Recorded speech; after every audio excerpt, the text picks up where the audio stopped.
us and sponsored by NASA, NSF, ONR, USGS, and NOAA. So I thank them very much for being so generous. It is my great pleasure to introduce our introducer, I guess. Opening remarks. James Baker, who was the first Ocean Studies Board Vice Chair. He's also the former Undersecretary of Commerce for Oceans and Atmosphere and Administrator of the National Oceanic and Atmospheric Administration, and is going to share with us some of his thoughts on Revelle. So please come on up. I want to stop talking so I can provide you with as much time as you need.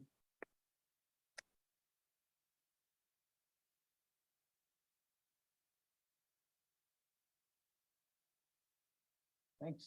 Thank you. Thanks, Claudia. It's wonderful to be here in this famous auditorium, which has heard a lot of notable talks over the years.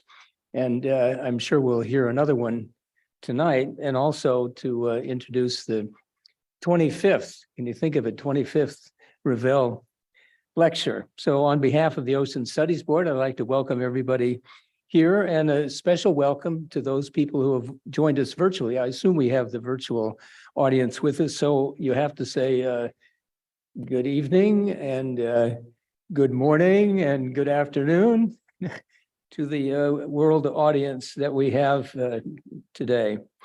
Well, as Claudia said, I've worked with Roger on a number of National Academy Ocean Committees, and I had the honor of introducing Dr. Peter Brewer at the first annual Roger Revelle lecture 25 years ago, and I fully intend to address the 50th Roger Revelle lecture. So, exercise and eat right, that's the secret. Okay, so the title of our talk tonight is Making Waves and Charting New Paths, with a focus on ocean discovery, and certainly our speakers have been involved with that. We have Dr. Margaret Leinen, who is Director of Scripps Institution of Oceanography, Kathy Sullivan, astronaut and former administrator of NOAA, and the discussion will be moderated by Taylor Getz, a former Knaus Fellow at NOAA. But before I introduce the speakers in a little more detail, let me say a few words about Roger, but then I also wanted to say that we have at least 3 former speakers possibly in the audience. Shirley Pomponi, who may be online, and Nancy Rabelais, and Marcia McNutt, who was online earlier today, and hopefully she will join at some point. So let's move on here.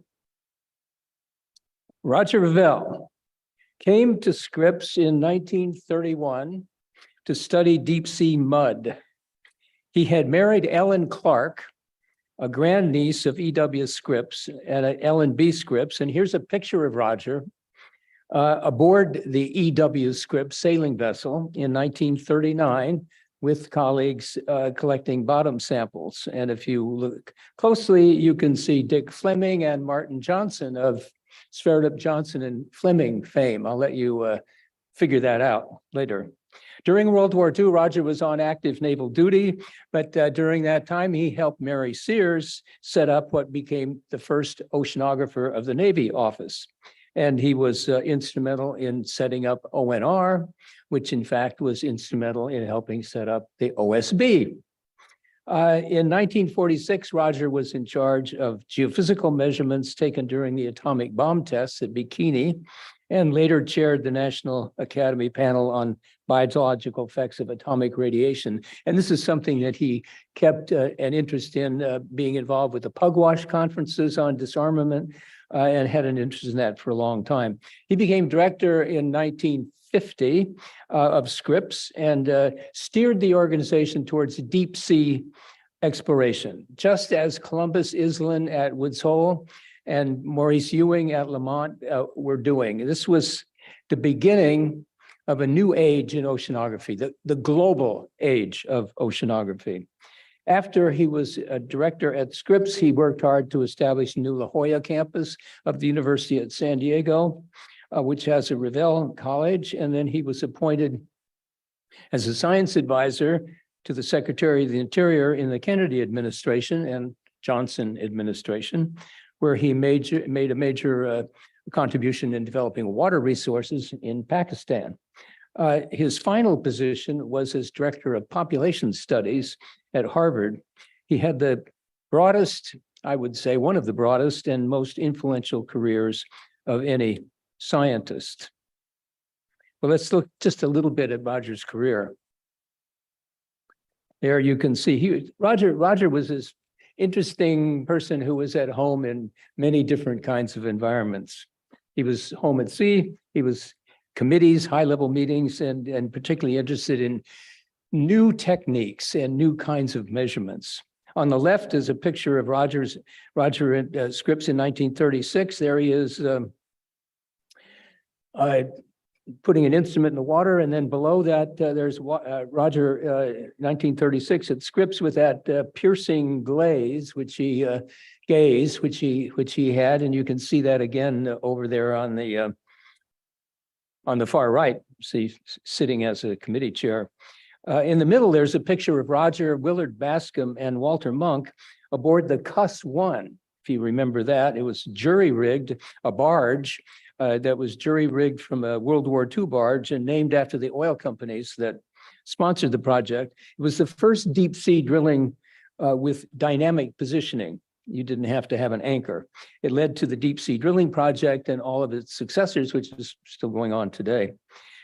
Perhaps the most important thing that Roger did was he was chair of the International Committee on Climate Change and the Ocean, the group that was guided towards major new global programs. But perhaps most importantly, Roger was comfortable at the highest levels. On the right, you can see Roger and United States Senator Warren Magnuson from Washington during Roger's testimony before the Senate Committee on Interstate and Foreign Commerce about the Committee on Oceanography in 1960. That's 1960 to 1970 report.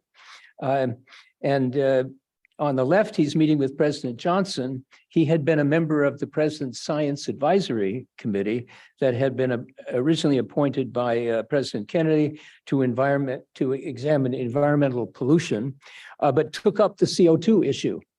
In fact, the committee said pollutants have altered on a global scale the carbon dioxide content of the air and the lead concentrations in the ocean and human populations.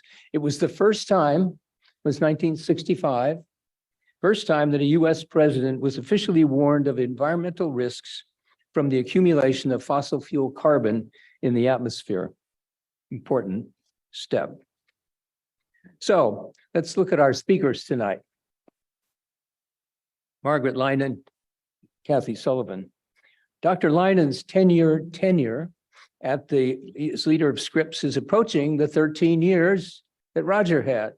And the expectations are, I understand, that she will exceed his time substantially. Let's hope.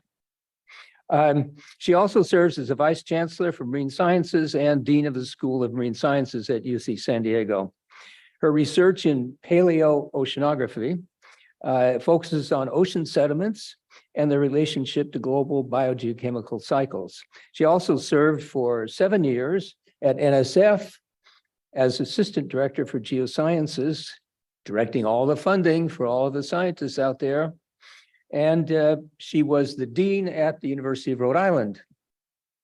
Dr. Sullivan is one of the few people who has had, in her words, the magical experience of being both in space, repairing the Hubble Space Telescope, and in the deepest spot in the ocean, the Challenger Deep. She's the first person to have done both of those. She embodies Roger's exploring spirit and continuing quest for understanding the ocean. She also has had a stellar career, serving as a NASA astronaut, as the first woman in space and to walk in space, and as NOAA administrator. Her recent book, Handprints on Hubble, you can find it on Amazon, An Astronaut's Story of Invention, has been widely praised. Taylor Getz, our moderator was the inaugural John Knaus Fellow at NOAA for the UN Decade of Ocean Science for Sustainable Development. And just so we can make all the connections, I was John Knaus's first postdoc at the University of Rhode Island. Anyway, today Taylor is the Senior Program Manager for Ocean and Climate at the Aspen Institute Energy and Environment Program and host of the Ocean Decade Show podcast. Taylor, Kathy, and Margaret are a unique team to give us some insights into the future of oceanography, just as Roger would have wanted. Thank you.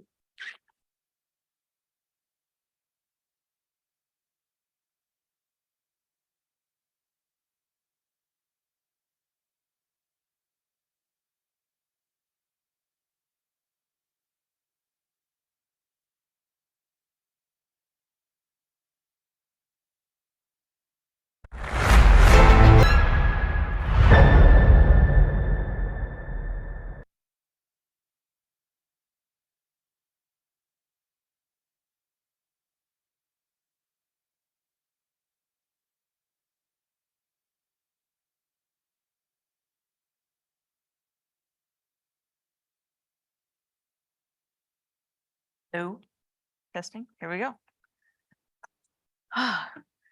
I'm so glad that the video and James introduced you so that I don't have to go through the long list of accolades that, it would take us our entire time speaking to get through that. So hello, everybody. I'm Taylor Gills. I am the Senior Program Manager for Ocean and Climate at the Aspen Institute and host the podcast called The Ocean Decade Show. Usually I'm much more casual when interviewing people in dress because I'm virtual and not in the same place. So it's a nice change of pace to be all snazzied up in here on the stage with you.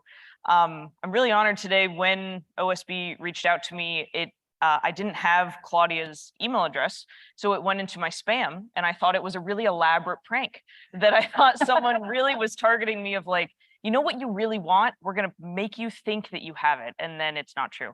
But it's been incredible getting to plan this over the past few months and getting to know both of you a little bit better so that we can have a really nice discussion today. And if you've been a longtime follower of the Roger Revelle lecture series, you'll notice that we're doing things a little bit differently this year. Usually it's a fantastic, invigorating lecture from the lectern, but we have this kind of fireside chat set up this year, which I'm really excited for. So I'll turn, to the two women up here with me who I was reflecting as I was watching the video, how much it makes you look like ocean superheroes. It's kind of like it's like your, thing you put your pump up songs and music before you go out on stage or out to give a lecture or out to speak. So speaking of dramatic introductions, we got a little taste of it with some of the photos that were in there. But it might have been a blink and you miss it moment for people, but there were some images from some early oceanographic cruises that I know you were both on. So, and I hear that there's an interesting story that you might want to share with everyone about those early cruises. Two. Okay, let's go. So we first went to sea in 1974 together. Yes. Was my second cruise. I had been at I was doing my PhD at Dalhousie University. I at that point had been out on a couple of undergraduate cruises and a couple of grad school cruises, and now we were joined with Woods Hole on the famous expedition, the French-American Mid-Ocean Undersea Survey. So Woods Hole sent the ship Nor, with their premier surface ship at the time, towing a little catamaran called Lulu, which was the host platform for the Alvin submersible. And the cornerstone of this, I think, was it was going to be the first expedition that had manned submersibles going down to actually look at the mid-ocean rifts in person. Alvin from the United States and Siana and Archimede from the French.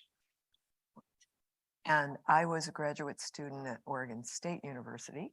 And so I was there with one of the faculty who happened to be my advisor, Jerry Van Andel, and you were. So Dalhousie had been invited to equip the Nor with a geomagnetics laboratory when you brought with salts back up from the seafloor, we could plug a little core out of it and in situ on the ship, measure the magnetic field and start to pull together the data that would let you decipher the alternating magnetic stripes that were like the tape recording record of the seafloor splitting apart. So we had a small, probably 15 by 15 lab with all the gear that a postdoc and I had driven down from Nova Scotia to put on the ship.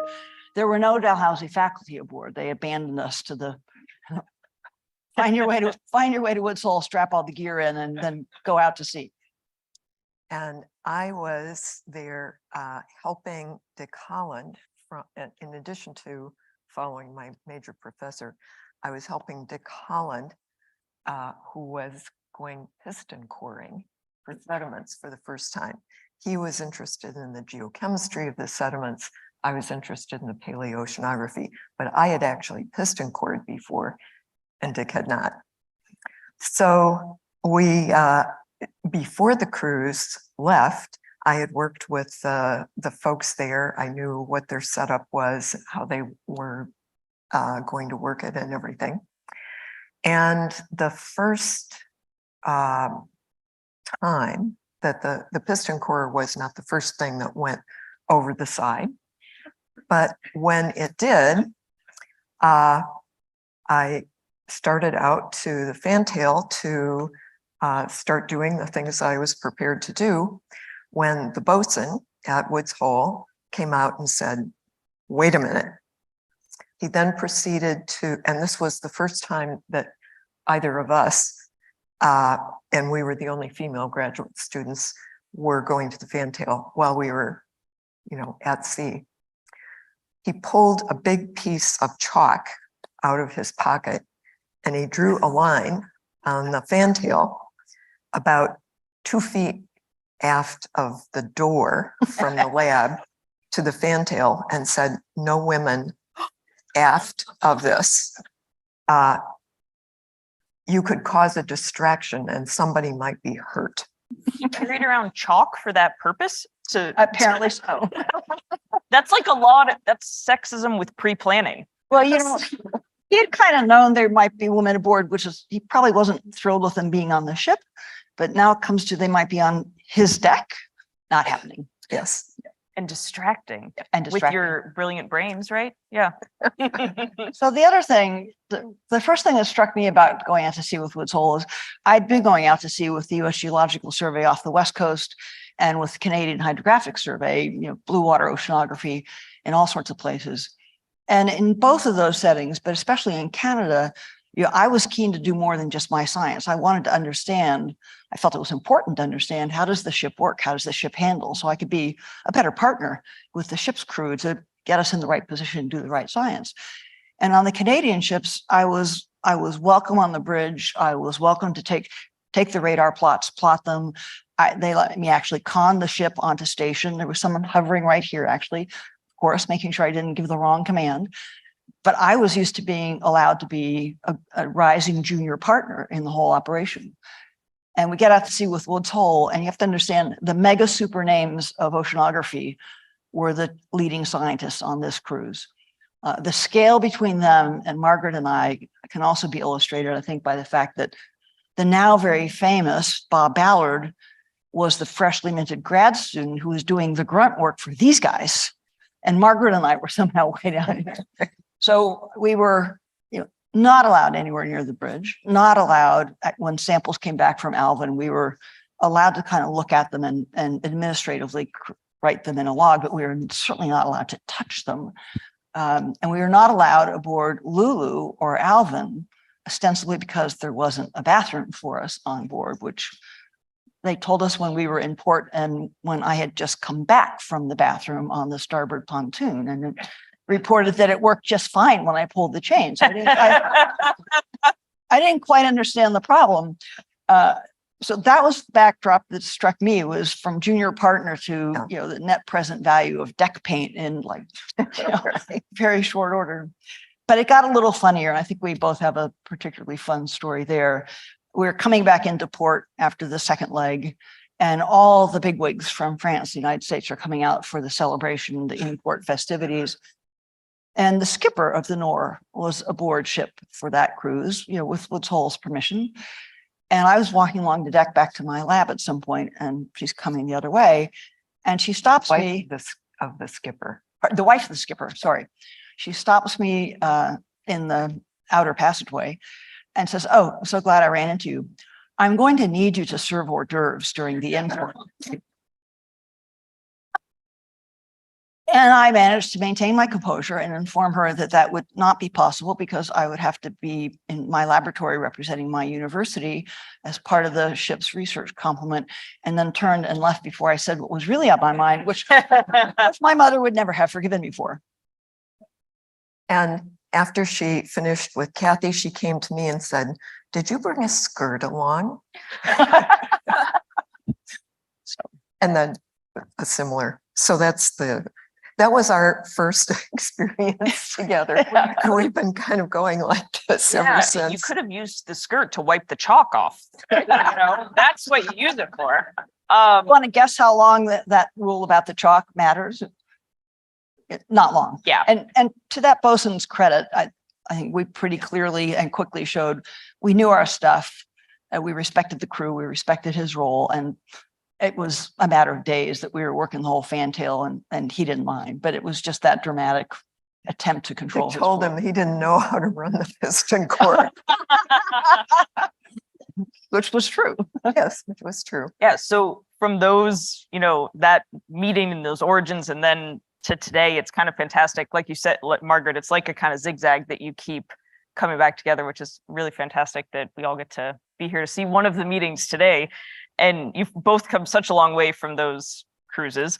And you're both considered, I've been thinking about the term pioneers of your field, which I think because your fields crisscross so many different things, it's a little silly to even say that because you're pioneers of multiple fields and of cross-cutting fields and fields that didn't exist when you were grad students that are, totally new today. So how do you feel about that term pioneer, because especially with the colonial thoughts of it as well, but we're reclaiming it for this kind of, first movers in this space? Well, for me, the pioneers knew where they were going. And, I just had a vision of, I was going to get a degree and science would follow. So, I didn't have any plans. And when, it was sort of the Yogi Berra thing, when I came to a fork in the road, I took it. Yeah. And, so it wasn't planned like a pioneer. Planned. Kathy? Well, and I think pioneer is a bit applying to me. It's a bit of an artifact of a point in time when I came along. So to the world at the time, it was novel for someone like me to want to go down that path. It was not novel to me. It was just the vision I had of the kind of path I wanted to be on. I grew up admiring the early astronauts and Jacques Cousteau, not so much for their title or any of their fame, but they were living lives that were inquisitive and adventurous. And I knew I wanted my life to be like that. I had, like Margaret, no clue how you make that happen generally, much less whether there would be a slant to how a young woman makes it happen compared to a young man. But I was well inoculated by my parents in the sense that no one gets to edit your interests. If you're interested in it, you're interested in it. And they would help me explore that interest and decide if it was a hobby or a passion or what would be the cornerstone of my career. And that helped a lot. I think what you both kind of hit on there too is that there's no path. That you said, you get a degree and science will follow, and you followed, where you're interested. And I think that is really reassuring to students listening and even adults who are trying to figure out their own path, and that there's no prescribed way forward. How it wasn't that like that for either of you. I think that's pretty universal. I mean, you can have a vision, a dot on the horizon that you hope to get to in a sense of here's the next step. And yes, you can have a plan for how to go about doing that, get into grad school or this or that, but life is also going to intervene. Countless things are going to change. So even if you've got a very detailed plan, you're going to have to flex and adapt along the way and feel your way forward. Yeah, there's do you have a word then, though, that you would use to describe your careers thus far? Taking advantage of opportunities. There you go. That's a very powerful phrase. Braille. Feeling, feeling my way forward. Implies that you're blind, which you definitely are not. True. Except for maybe blind to the people who didn't think you could do what you thought you could do. I would just ignore them. There you go. So to be, one of the things I've been thinking about, to be a pioneer means to take risks. And so I assume throughout your career, you've taken risks and you've made decisions and not sure where it's going to end up or how this move is going to go. So do you have stories, of how you've gone out on a limb for a mission and just thought about either literally gone out on a limb for a mission or otherwise, and the role of risk taking in this day and age? Go. Gives her time to think. I think that, I was naive enough not to think of them as risks. And that, you could say that that implied supreme self-confidence, and I assure you it did not. Maybe I'll just take a little exit there and say one of the things that we talked about before this was that all of us have suffered from imposter syndrome, and multiple times along the way, even after you've done something that you've gotten a lot of kudos for, it's like the next thing comes and it's like, why am I here? And especially for any early career scientists that may be listening in, it's just a part of the landscape. Don't let it convince you that you don't belong here. Yeah.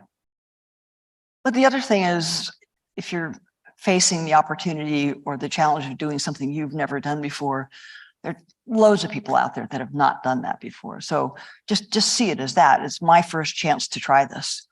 And yeah, no, you've not been proven against it before. This is the first time you get to see how far you can go, see what you can do, and you will learn as you go. So just keep going. But yes, the imposter stuff, it'll come back periodically, and now and then, if someone who's engaging their career in a more competitive fashion will sort of throw an elbow at you, throw an insult at you to try to put you off your game.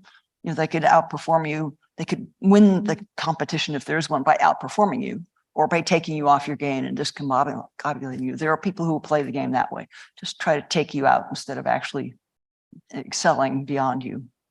Yeah, but we all have different paths and different ways of getting there. And so I think, yeah, you're both testament to that. So one thing that I thought was really interesting when we chatted before, that because I was asking about your mentors, and especially this is really timely, which I didn't know, there's a great exhibit outside with photos of female STEM professionals throughout the years. It's fabulous. If you have a chance, go and look at it afterward.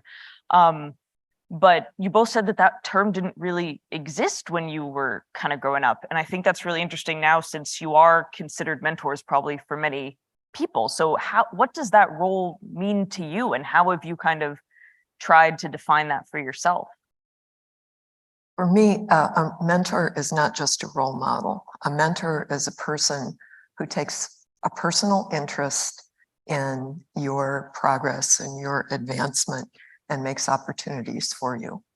And I have two of my mentors who are in the audience. Ooh, raise your hands. First one was Bob Deuce, who was the dean at University of Rhode Island, and asked me to be his associate dean.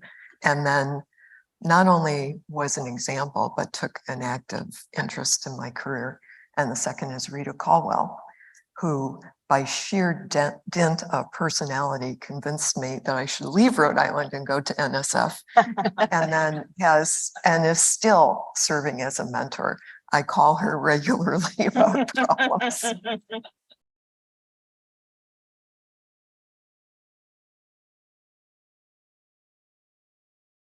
I agree. That's one very wonderful definition of mentor. But for me, I think in a way, Jacques Cousteau and the early astronauts mentored me. not by, I never knew them, never met them, obviously, but they showed me something that was possible. They showed me a path one could take through life. That was really inspiring. And I guess I've had the mindset that I can be mentored in a moment by everyone around me if I'm alert and I take, pay it some attention, take their example of something. Sometimes it's, I love the way that person does that. I'd like to emulate that. Other times it's, I don't ever want to be like that. But those are all mini mentoring moments. And one of the moments that I learned I was a mentor to someone was very much one of those moments. It was an absolutely fleeting moment in an absolutely bizarre setting that I utterly didn't remember. So in a nutshell, this was a young third-year student at UCLA intending to major in aero, but she got involved in a human-powered submarine race and was sort of finding the marine science stuff was really cool and much more hands-on. And she was competing in that sub race. I was invited down to give a talk at it, and a mutual friend directed me to her and said, that one there is kind of wavering, wants to be an astronaut, not sure which way to go. I think we sat at a table at the barbecue and had a hot dog together on a beach. And years later, she changed majors. She went into oceanography. She got her PhD from Scripps. And I didn't learn this story until she was going to fly her first space shuttle mission and wrote to me asking if I would like to say sent a memento along. You get 10 slots for little personal mementos. On your first flight, you probably have 100 people you want to give those to. And I said, who is this Megan MacArthur offering me one of her slots? So we've now bonded over that story. But it was a fleeting moment that I couldn't even remember, and it had a lasting impact on her. And people have done that for me. And that just, I love that, because that's the power of like kind of everyday actions, and that the way that we act, today and in this moment impacts people, and that remembering that and how we go through life. And that's why you both keep getting invited to speak at things, because you do well up on these things, but also interacting with people, in the real world. And I think there's a lesson both for people more advanced in their careers and young folks. One is, if you're on your way up, look at everyone around you for what they might teach you, and don't be too afraid to engage with them. And if you're in the senior position, be really mindful of how much of an impact you can have. The back of a hand or that little bit of encouragement can make a world of difference to a young person. Yeah, exactly. So one thing that's really interesting too is the idea of challenging moments professionally, that everyone thinks that for you two was probably just a straight upward, climb to the top. But how have you worked through challenging moments? What do you lean on? What do you go to when, the mountain seems too tall to climb or the trench seems too deep to swim into? I think for me, it's knowing that other people have faced the same or bigger challenges. And sometimes that involves calling somebody up to say, tell me about how you navigated that particular issue. And sometimes it's just the fact that they did. I think personally, one of the things that gives you the ability to do it is your past experiences. And the older you get, it's like, oh yeah, this isn't as bad as that was. and so, or, this is terrible, but that other thing was pretty terrible too. And so you have confidence in yourself that you don't have from experience. You may have confidence in your abilities, but you don't have the experience when you're younger. So I think those are, those are life rings for me. I've always held to the Churchillian quote of success is not final, failure is not fatal. That's key. The ability to continue is key. And then, of course, in the astronaut world, you get very jaded about some things. You look at some risk and you say, okay, but really, does anybody die here? Okay. So it could be embarrassing, or it could be this, or it could be that, but it's okay. We can get through the embarrassment. We can handle that. We'll wade through and we'll have some bad days. We might need to scream and yell and cry with each other a few times, but we'll get through that. And the strength of both of your networks too, which I think you both kind of alluded to, is having this support network, both probably personally and professionally, that help bolster you? Because behind every strong woman is 10 stronger women that are helping propel you along, and men. And Yeah. so you're both, obviously trained scientists, but you've also are individuals who spent a lot of time working with policymakers and on Capitol Hill and all the other hills where policymakers stand and proclaim things. So what do you see? I'm really interested in what you see as the role of science in policy today, especially since, you have very kind of pure oceanographic research backgrounds. And how has that changed in the past 10, 20, 30 years? And how do you think it will continue to change when, it's hard to fund basic science, these days? Well, the era that I aspired to join, because I had long had a curiosity about how a country makes decisions. I mean, watched my family make decisions, watched myself wrestle with decisions. How on earth does a country do this? So I was always looking for an opportunity to have some policy role and figure out how that happens.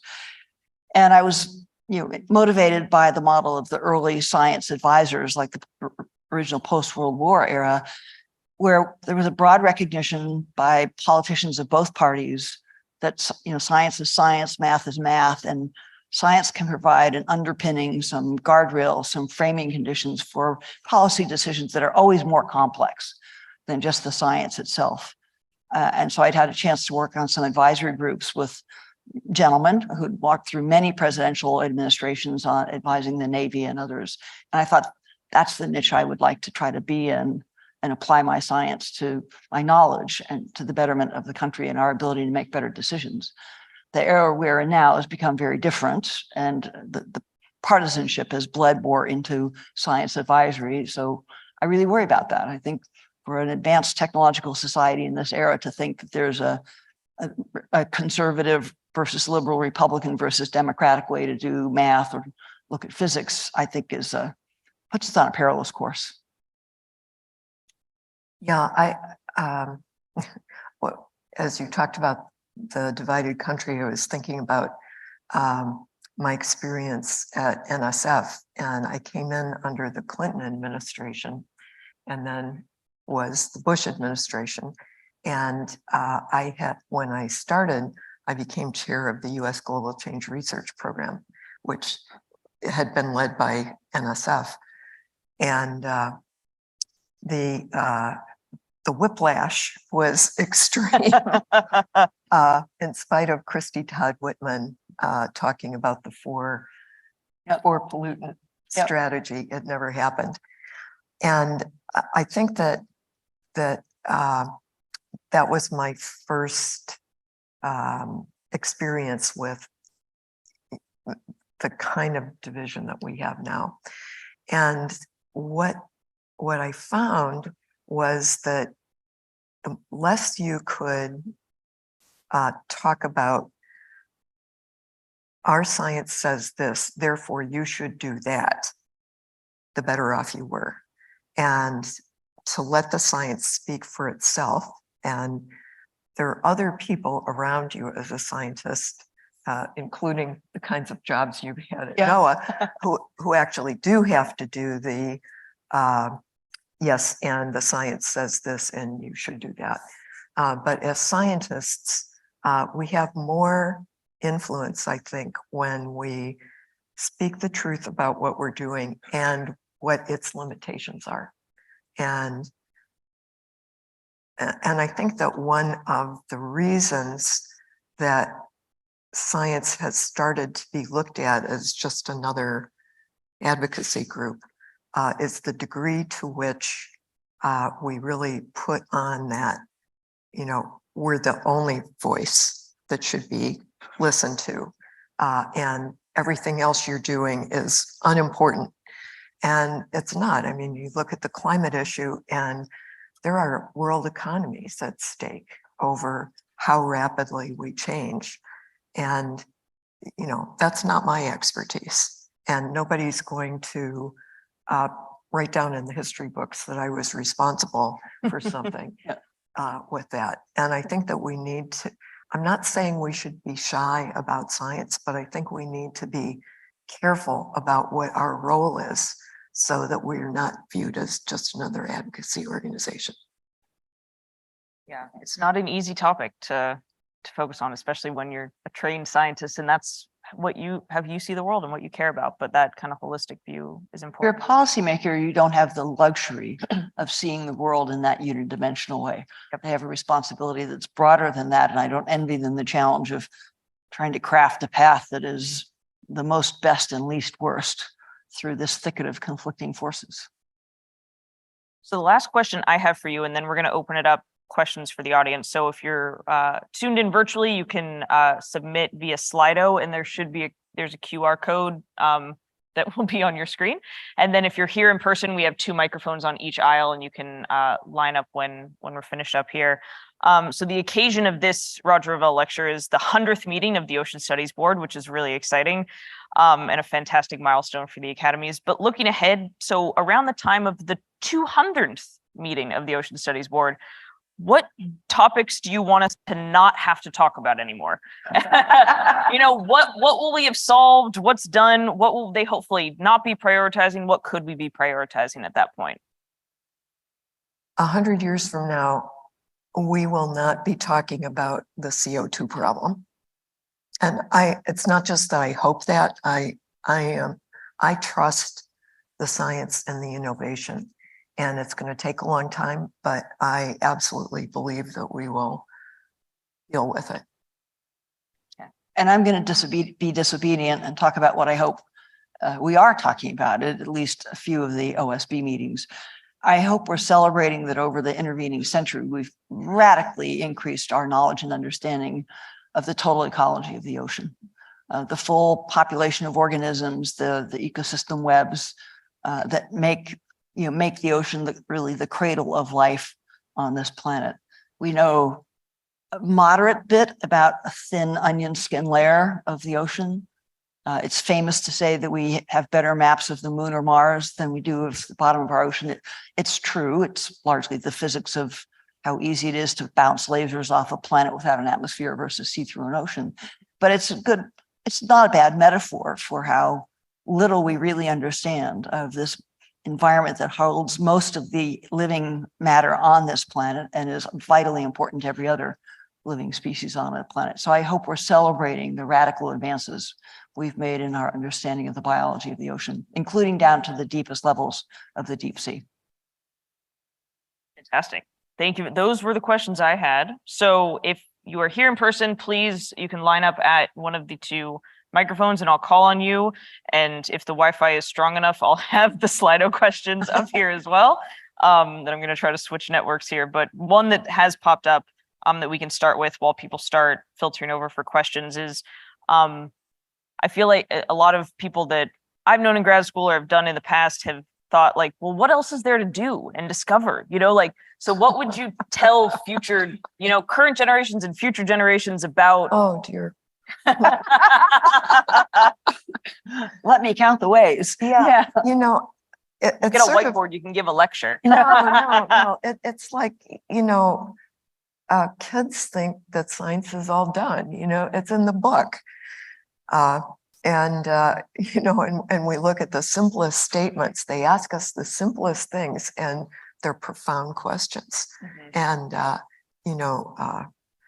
whether you're talking about how corals signal to zooxanthellae that it's time to come back. I mean, they don't just, I'm convinced this zooxanthellae don't just swim along and bump into them and they say, okay, it's okay.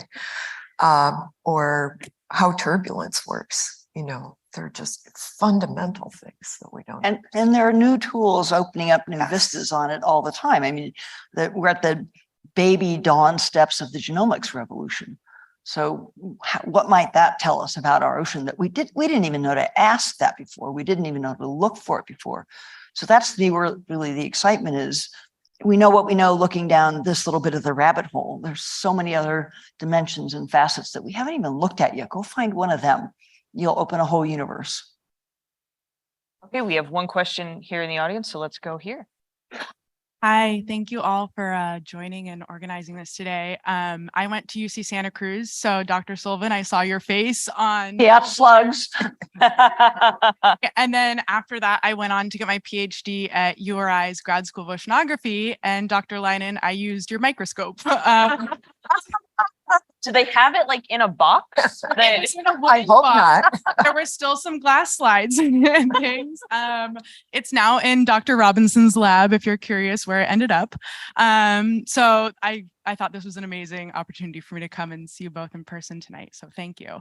As a young woman coming up into my career after getting my PhD in oceanography, I'm kind of at this inflection point. I'm currently a Knaus fellow, so I'm dipping my toe in the policy world, but still very interested in ocean science and science communication. But I'm finding struggles when I look at where I want my career to go in terms of the current political climate, current areas where my rights are respected or where job opportunities are open.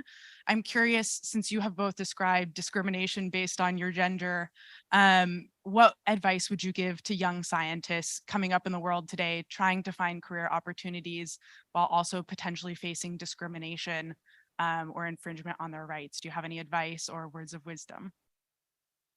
Well, one thing that I would say is, or at least the time that we're in, maybe take a look at state level work in the policy sphere. There's a rather different opportunity to blend the science and policy work and say coastal ocean science, things like that. So, and there are a variety of opportunities around the country. So whatever political balance and equities you need to balance out from a personal safety and personal opportunity point of view, take a look at, well, not 50 states, obviously, but take a look at a different level, not just the national playing field. The temperature is often rather different at the state and city level. Yeah, and as for the discrimination, make friends with other women who can support you, because it doesn't end. I currently serve as the co-chair of the UN Ocean Decades Advisory Board. And I had a board member tell me that the only reason I was there was that I was a woman. That's Just casually as one casual, does. Yeah. in the line in the cafeteria. So you've got to develop some strategies for dealing with that. And men experience it other ways, seniority or ageism or whatever. But make your friends, and going out for a drink and saying, "I can't believe it," will get you through the night and give you some courage for the next day. And as our bosun's story, I think, illustrates, understand these events are going to help you thicken your skin, which we all need to do, and ignore as much as you can. Yeah. We have a question that's come in on the Slido. So is there a topic of science, a question that you are particularly proud to have contributed to finding part of the answer? Because it can never be complete in finding the whole answer, but. I have the easy answer because I had my role in helping put the Hubble Space Telescope into orbit. So not the contributor to the science per se, but to have that singular moment of establishing the kind of facility that Hubble has become and everything that is cascaded from it. That being part of Team Hubble is definitely a peak thing for me in my career. Yeah. I'll take a different tack, and I think that for me, one of the things that has really been something that I've been committed to is the role of women in oceanography, and in lots of different ways, not just sitting on stages like this, but in working with a whole slew of philanthropic organizations and agencies and so forth that have provided funding to do that. And the first change that I made at NSF when I went was to start the opportunities for enhancement of diversity in the geosciences program at the the assistant director's level. So it reported to me rather than to one of the divisions. And it still exists, and it has a new name, of course. You always You have to rebrand. You have to every once in a rebrand. while, yeah. But I think that, and that was the first directorate level program for that. And there are tons of them now. And I think that was important. Now diversity has much more dimension to it than that one was really focused a lot on getting women into geoscience. Now we have to get people of color into geoscience. We have to get all people into geoscience. We have another question here live.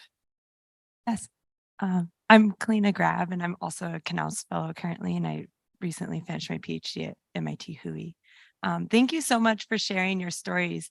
I'm curious, you've touched on this a little bit, but I'm wondering if there's certain skills that you've seen that are really beneficial across all the different opportunities that you've had, or that you wish you had cultivated more, and advice for people coming up in their careers to focus on. I would start with effective communications and being able to know your subject, know your objective in trying to communicate. But some people are much better at others than understanding who their audience is and being able to, my phrase is, meet them where they are and establish a connection with them that will then let you take them down the road that you're trying to get to. And an awful lot of people, know what they know and know what they want to say and are just, stuck in transmit, to use a phrase we would use in the astronaut corps. They're not, they're just transmitting, and wherever it falls, it may fall on the floor for all they know. It will alienate people. It will fail to meet your objective. But whether it's making the argument for a next award of a grant, whether it's making the argument for your skills as a good fit for a job opportunity, whether it's making an argument for how science could inform this policy and bringing the many people together that will necessarily be part of making that policy happen. It's about being able to establish connections among different groups of people and help move them towards a common purpose, a common direction. And I'll emphasize sort of a partnership to the communications, and that's the forming partnerships. You can use the communications to talk to people about what you do. You can use the communication to draw people into what you're doing, to convince them that the problem that you're interested in is something that they should be interested in too, and bring your skills, because we all have only a small set of skills, and we need people, whether it's scientific expertise or whether it's expertise in understanding exactly what programmer X at NASA is looking for so that you can hone that proposal. But all of those partnerships will really help you get done what you want to do. We have another question that came in through the Slido, so it's good to know that there's live humans on the other side of the virtual screen always. So can you tell a story about a moment of discovery or observation in your career, like an aha moment, where it's either like an aha, I think of it as kind of two ways: aha, I did something great, or aha, that was dumb and let me not do it again the next time. Which list do you think is longer? Yeah. Well, that's how you get to the good aha moments, is the bad ones.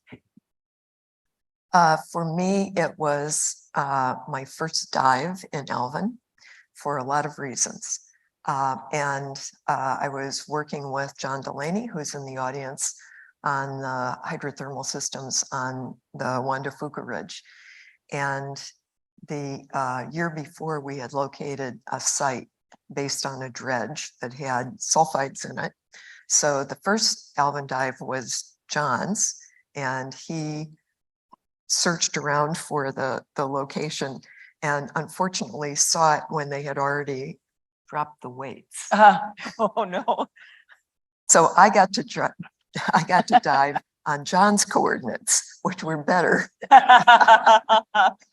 And two things. One was on the way down, most of the time they leave the lights off to save power. But remember, I'd been studying sediments and the ocean for my whole life. And I had this view of, that, oh yeah, there's a lot of stuff in the ocean, but it was like, well, there would be a thing here, and then there would be a thing 6 feet over there, and a thing. It was like minestrone soup when they turned the lights on. And I had no idea, for all the book learning I'd had and all the experience, it totally transformed my view of what this thing is. It's not water. Yeah, it's super. It's soup. And then when we did land on the, we went to land, and it was my first dive. I'd been told, you have to, don't get all emotional about this stuff and excited and forget to do your tape notes. So I'm looking out the window, and I'm not seeing anything. It seems very, I don't know. I don't know why I'm not seeing anything. And the pilot was saying to us, "What is wrong with the two of you? We're just above the bottom." And then we couldn't see anything. And then he said, and it was Dudley Foster. So those of you who met him, "Holy sweet bleeding Jesus, we're coming down on a hydrothermal vent." We were coming down right on it. So we went up, came off.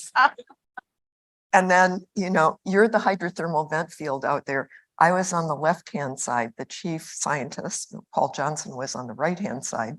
Dudley turns to Paul and says, "Do you want to go around this thing clockwise or counterclockwise?" And he said, "Counterclockwise."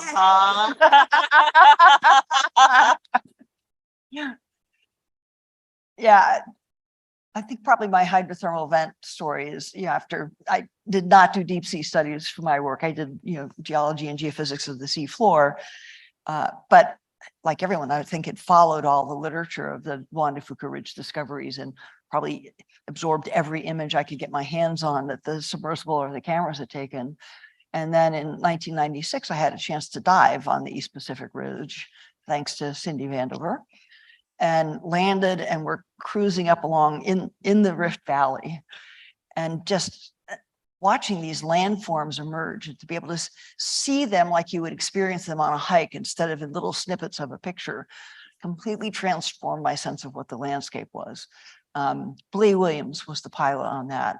And he's kind of amused that he's got an astronaut who's done 17,000 miles an hour in this sub that can maybe do 2. And so actually on the bottom, and he let me pilot the sub. So I got the center window and had that feeling of, the ball of light that you're shining out carries maybe about to the front row of seats.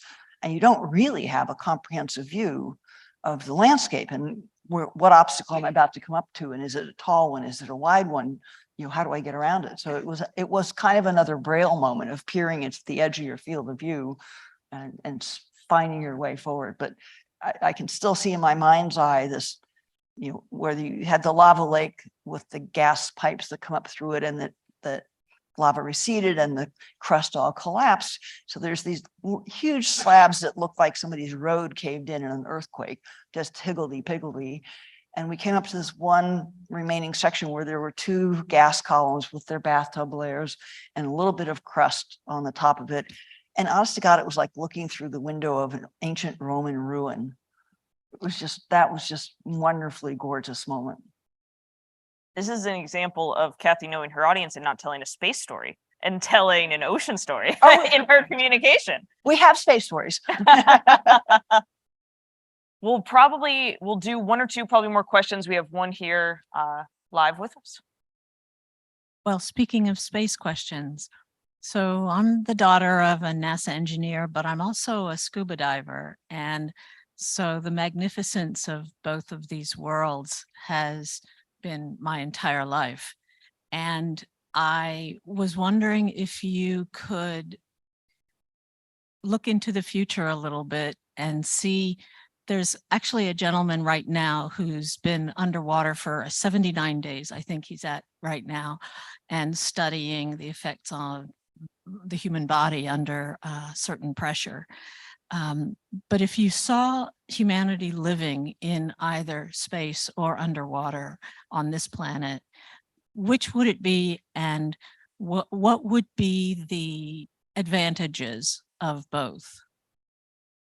My suspicion, if it ever grew to substantial numbers, that it would grow on the space frontier first. That the physics of designing and operating in that environment are complex, but they're simpler than in the deep sea. I mean, you only have to deal with the pressure difference of 1 atmosphere. As you know, every 10 meters you go down, you're adding another atmosphere. It's ever more challenging. You're in a corrosive medium. You're a medium that does really not permit large bandwidth, wide bandwidth comms very easily. Maybe we'll find a way around those physics someday. So for communications and connectivity and general engineering sense, but frankly also because every human being on the planet has had the stars and the sun and the moon over their head all the time.